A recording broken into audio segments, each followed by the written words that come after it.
প্রচারে বেরিয়ে বড়নগর কেন্দ্রের তৃণমূল প্রার্থী সায়ন্তিকা বন্দ্যোপাধ্যায় বলেছিলেন, বড়নগর গামলার মতন, তাই এখানে জল জমার সমস্যা রয়েছে। সায়ন্তিকার সেই মন্তব্য নিয়ে যথেষ্ট তোলপাড় হয়। বৃহস্পতিবার প্রচারে গিয়ে নিজের করা মন্তব্যের ব্যাখ্যা দিলেন তৃণমূল প্রার্থী, টেনে আনলেন বাম আমলও। ল্যান্ডটা নিচু হলো, তো সেই জন্য এখানে জল জমার আজকে থেকে না, মানে তৃণমূল কংগ্রেস এসছে বলে জল জমে সেটা কিন্তু নয়।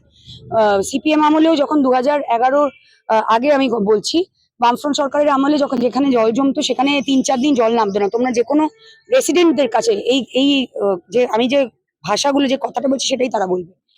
2011 পরে মমতা ব্যানার্জি সরকার আসার পরে অধিকাংশ জায়গায় জল জমা বন্ধ হয়ে গেছে। এখনো কিছু কিছু পকেটসে জল জমে, 1-1.5 ঘন্টা জল জমা থাকে। সেইটা আমরা আগামীতে যে ড্রেনেজ মাস্টার প্ল্যান রয়েছে, নিকাশি ব্যবস্থাটা আমরা আরো ভালো করব।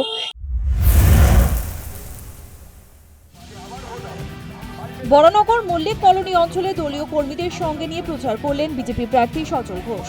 প্রচারের মধ্যেই জল যন্ত্রণা নিয়ে সরব হন তিনি। বৃহস্পতিবার বিজেপি প্রার্থী সজল ঘোষ কটাক্ষ করে বলেন, সায়ন্তিকা দেবী না বললে জানতেই পারতাম না বড়নগরটা গামলা। গামলা এবার থালা হবে কিনা সেটা সাধারণ মানুষ বিচার করবে। বরানগরকে গামলা বলেছেন গতকাল সায়ন্তিকা দেবী। আপনি গামলায় থাকেন, মনে রাখবেন। হ্যাঁ, আপনি গামলায় থাকেন।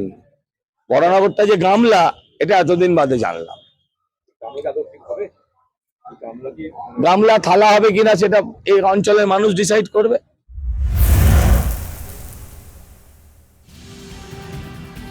বড়নগরে 34C বাস স্ট্যান্ড এলাকায় প্রচার সারলেন তৃণমূল প্রার্থী সায়ন্তিকা বন্দ্যোপাধ্যায়।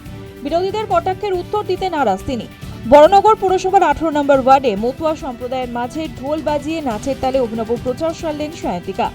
নির্বাচন যত এগিয়ে আসছে ততই জমে উঠছে শাসক বিরোধীর প্রচার। News time.